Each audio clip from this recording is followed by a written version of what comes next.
આજે વિશ્વ heritage day મનાવવામાં આવી રહ્યો હોય ત્યારે ગુજરાતમાં આવેલ જૂનાગઢ કે જ્યાં મોટા પ્રમાણમાં પર્યટન વિસ્તાર આવેલ હોય, એટલે કે પુરાતત્વ બિલ્ડિંગો જે હાલનું જૂનાગઢ છે, એ પહેલા અહીંયા ઉપરકોટના કિલ્લા નામે પ્રચલિત હોય.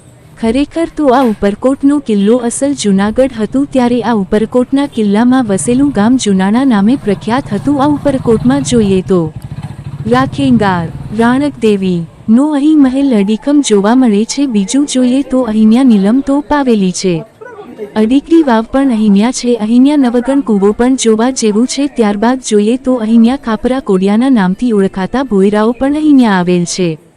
હાલમાં આ પ્રાચીન કાળના અવશેષોનું રખેવાળી તેમજ જાળવણી કરતા સવાણી ગ્રુપે તેમજ સરકારશ્રી દ્વારા રિનોવેટ કરીને સુંદર મજાનું ઉપરકોટમાં આવેલ તમામ હેરિટેજને જીવંત રાખેલ હોય. આવો પધારો ઉપરકોટના કિલ્લાને નિહાળવા.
કિલ્લામાં પ્રવેશ અને પ્રવાસના નિયમો અને શરતો જાણવા માટે અથવા વધુ માહિતી માટે www.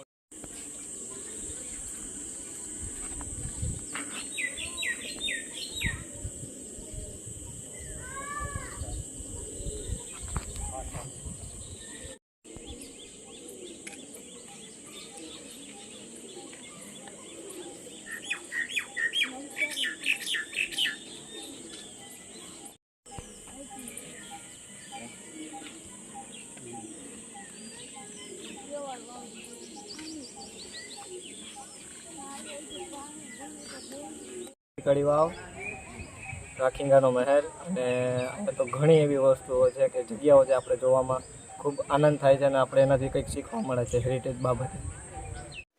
જી સર, આજે વર્લ્ડ હેરિટેજ ડે, શું કહેશો ખાસ ઉપરકોટની વ્યવસ્થા? નમસ્કાર, હું Rajesh Totlani, general manager Savani heritage conservation private limited. આજે 18મી એપ્રિલે આખું વિશ્વ ઉજવી રહ્યું છે વર્લ્ડ હેરિટેજ ડે.